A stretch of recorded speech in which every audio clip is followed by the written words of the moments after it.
Jeg har nu strikket min halskant dobbelt, og det ser sådan her ud.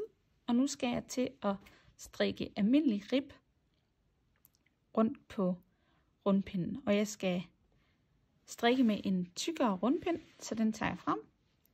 Og så skal jeg placere 7 maskemarkører mere. Og jeg har jo allerede 1 maskemarkør på pinden, som markerer omgangsstarten. Så i alt skal der være 8 maskemarkører, når jeg har placeret de 7 mere.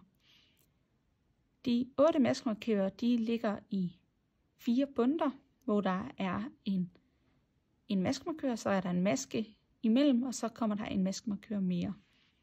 Den første maskemarkør, den skal placeres, når jeg har strikket en ret maske, og den første maskemarkør, det første bund af maskemarkører, der vælger jeg en maskemarkør, som er lidt anderledes end mine andre masker. Det er fordi, at det første bund af maskemarkører, det vil definere din omgangsstart, og der hvor du skal strikke noget andet. Så jeg skal først strikke en ret maske med den tykkere rundpind, så jeg tager den tykkere rundpind i brug. Jeg lægger lige den her pind om bagved, og så begynder jeg at strikke med den tykkere rundpind. Og jeg skal strikke almindelige retmasker. Jeg skal ikke længere strikke drejede retmasker, så jeg går fra venstre side forfra ind i retmasken, går om og griber fat i garnet og trækker garnet med tilbage igennem. Nu har jeg strikket en retmaske. Så skal jeg placere en maskemarkør. Det gør jeg. Den er jo lidt anderledes, den her. Og nu skal jeg så fortsætte med at strikke rib rundt.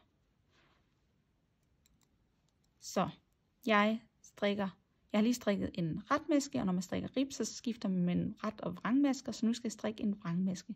Og det gør jeg præcis på samme måde som før, så jeg lægger garnet over på min højre strikkepind, inden jeg går ind i vrangmasken, den her vej fra, går rundt, griber fat om garnet og trækker garnet med tilbage igennem. Og sådan fortsætter jeg med at strikke rib så mange masker, som der står angivet i opskriften i din størrelse, før du igen skal placere nogle maskemarkører. Nu har jeg placeret yderligere 7 maskemarkører, så jeg alt har 8 maskemarkører. Jeg har strikket frem til min første maskemarkør her, som jeg kan genkende, fordi at jeg har sat nogle bestemte maskemarkører her, som er lidt anderledes end de andre. Og det er ret vigtigt, fordi nu skal vi til at strikke skiftevis en pind rib, som vi lige har gjort, og en pind ret. Og du strikker en pind rib helt indtil du når til de her igen, og så strikker du en hel pind ret hele vejen rundt, indtil du når til præcis de her første 2 maskemarkører, der ligger som sådan en bund her. Du kan genkende, at du lige har strikket en pind rib ved at se på dit arbejde her. Og når du kigger på dit arbejde, så kan du se, at der heroppe, der ligger der sådan nogle vrangbobler. Så der ligger sådan hver anden maske, du har strikket, der er der lige under pinden en boble, som markerer, at det er en vrangmaske. De ligger her på hver anden, fordi du har strikket hver anden vrang. Og hver anden, der er det sådan nogle små V'er, der ligger. Bitte små V'er, og det er dine retmasker. Så når du lige har strikket en hel pind med rib, så skal du til at strikke ret hele pinden rundt. Og det er sådan, når du strikker din pind rib, så skal du ikke lave udtagninger. Men når du strikker din pind ret, så skal du lave udtagninger. Og det gør du her ved din maskemarkør hele vejen rundt. Når du kommer til din maskemarkør, så vil der være den første maskemarkør her, og der skal du lave en udtagning til højre. Og du laver en udtagning til højre ved at gå ned i den lænke her, som ligger lige her, og forbinder den her maske med den her maske. Så når du trækker de 2 pinde fra hinanden, så du se, at der ligger sådan en lænke her. Og det er den lænke, vi skal ned og have fat i for at lave en udtagning. Så du laver en udtagning til højre, så skal du ned i lænken.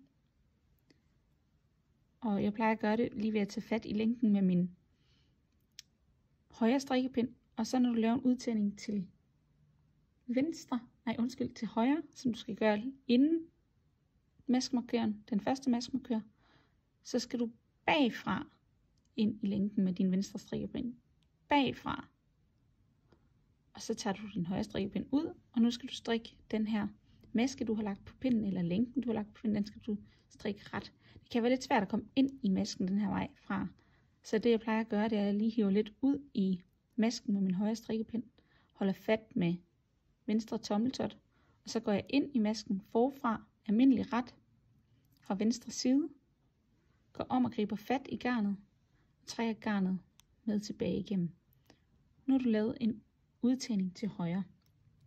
Så skal du rykke din maskemarkør. Ups, den tabte lige. Så skal du rykke din maskemarkør over på højre pind, og nu skal du strikke det der af din raglandmaske, og den skal altid strikkes ret, den her raglandmaske, både på din ribomgang og her på din retomgang. Så den strikker vi ret, og raglandmasken er den, der ligger imellem de to maskemarkører. Så flytter jeg den anden maskemarkør, og nu skal vi lave en udtagning til venstre. Og her kan du igen se, at der er sådan en lænke her, der ligger og forbinder den maske med den maske. Og den ligger altså lige her. Den lænke der. Og det er den, vi skal ned og have fat i igen. Så det er altså nemmest, synes jeg, at tage højre pind og gå ned i lænken. Og nu skal vi lave en udtagning til højre, og derfor skal vi forfra ind i masken med venstre strikpind. Forfra. Altså før gik vi bagfra, nu skal du forfra. Og når den her maske så ligger på pinden, og du skal lave en udtagning til til venstre, så skal du gå om i masken herom. Tag masken og strik den ret. Og nu skal du fortsætte med at strikke ret. Helt frem til næste maskemarkør, hvor du skal gøre det samme. Jeg har nu næsten strikket en hel omgang med retmasker, hvor jeg har lavet udtagninger ved alle mine maskemarkører. Jeg kommer nu til det bund, som markerer min omgangsstart. Så jeg strikker lige de sidste retmasker her, og nu er jeg nået til omgangsstarten, som bliver markeret af de her to maskemarkører. Nu skal jeg strikke en omgang rib, fordi når jeg strikker perlerib, skal jeg skiftevis strikke en omgang ret med udtagninger og en omgang rib uden udtagninger. Så jeg skal ikke lave nogen udtagninger på min ribomgang, så jeg tager bare maskemarkøren her over på min anden pind. Jeg strikker masken mellem de to maskemarkører ret. Det gør jeg altid. Så sætter jeg den her maskemarkør over på højre strikkepind. Og nu skal jeg strikke ribmønster. Og jeg skal sørge for, at mit ribmønster bliver, at mine retmasker er over mine nuværende retmasker. Så her kan vi se, at der ligger en masse retmasker ned der langs. Og det kan vi se ved det her V. Så det er en retmaske, så den skal strikkes ret. Her kan vi se, at der tidligere er blevet strikket vrangmasker. Og der ligger også sidste omgang strikkede vi jo ret, så den her boble, den ligger lige et tak længere nede. Men den ligger der, så den skal strikkes vrang. Og så kan vi jo regne ud, at den her skal strikkes ret, hvis jeg skal lave et ribmønster. Så jeg skal altid lige være opmærksom på, når jeg kommer til når jeg strikker efter maskemarkøren på min ribomgang, der skal jeg lige være opmærksom på, at jeg skal følge ribmønstret. Så jeg skal strikke den her maske ret. Og så kan vi jo se, at den tidligere er blevet strikket vrang hernede på den der boble der. Så den her maske skal strikkes vrang.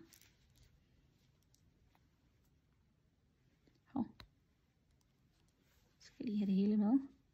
Strikkes vrang. Så kan vi se her, nu skal jeg fortsætte med de her retmasker, som så pænt ligger hernede af. Ret. Vrang. Og sådan fortsætter jeg.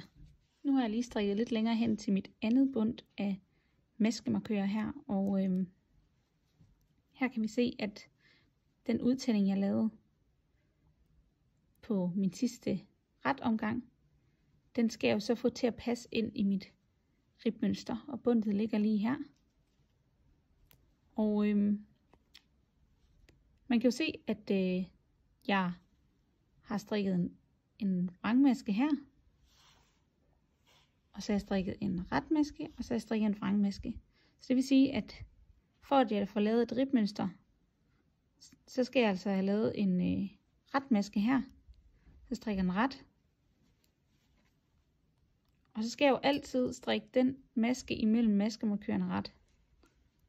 Og det gør jeg altså også, selvom jeg nu egentlig bryder mit ribmønster ved at strikke 1, 2, men faktisk 3 retmasker i træk, fordi her skal jeg jo også efter maskemarkøren få det til at passe ind i ribmønstret. Og her kan vi se, at der ligger en vrangmaske der, som nummer 2, den der. Så den her, den skal strikkes ret. Så jeg strikker faktisk 3 retmasker i træk, og så fortsætter jeg med at strikke rib, så det hele det passer ind i mønstret. Og det skal du altså altid lige være opmærksom på, når du kommer til din maskemarkør, om du skal strikke den første masken inden og masken efter maskemarkøren, om den skal strikkes rib, om den skal strikkes vrang eller ret. Jeg har strikket lidt videre, og jeg vil igen vise, hvordan du kan se, om du skal strikke ret eller vrang foran din maskemarkør og bag ved din maskemarkør på din ribomgang. Den sidste omgang jeg strikkede, det var en retomgang, så der ligger en udtagning her, som jeg skal have til at passe ind i mit ribmønster. Og hvis man kigger på sit arbejde her, så kan jeg se, at det er en retmaske, det kan jeg se på grund af de her V'er. Her ligger der en vrangmaske, og her ligger der en retmaske. Så den maske, der ligger her, som jeg har lavet ved at lave en udtagning på sidste omgang, den skal strikkes vrang. Og så flytter jeg den her maskemarkør. Så skal jeg strikke den her maske i midten ret, det skal jeg altid. Og så flytter jeg maskemarkøren. Nu er jeg kommet om på den anden side. Og her kan vi igen kigge på arbejdet for at finde ud af, om jeg skal strikke en ret eller en vrangmaske, fordi det er forskelligt per omgang. Her kan vi se, at der ligger en vrangmaske, jeg tidligere har strikket hernede. Der ligger vrangmasker her, og her er der udelukkende retmasker. Så der er udelukkende retmasker her, så er der en vrangmaske her, udelukkende retmasker her. Så på den måde ved vi, at det her skal være en vrangmaske. Det kunne også have været omvendt. Det kunne have været, at min anden maske, som faktisk er den, man nok skal til at kigge på, det kunne have været, at det var hvis min anden maske her havde været en vrangmaske i stedet for en retmaske. Altså hvis den her maske havde været en vrangmaske i stedet for en retmaske, så skulle den her have været strikket ret. Og den skulle så have strikket vrang. Så du skal altid kigge på arbejdet for at finde ud af, hvordan masken på ribomgangen skal strikkes før og efter maskemarkørerne.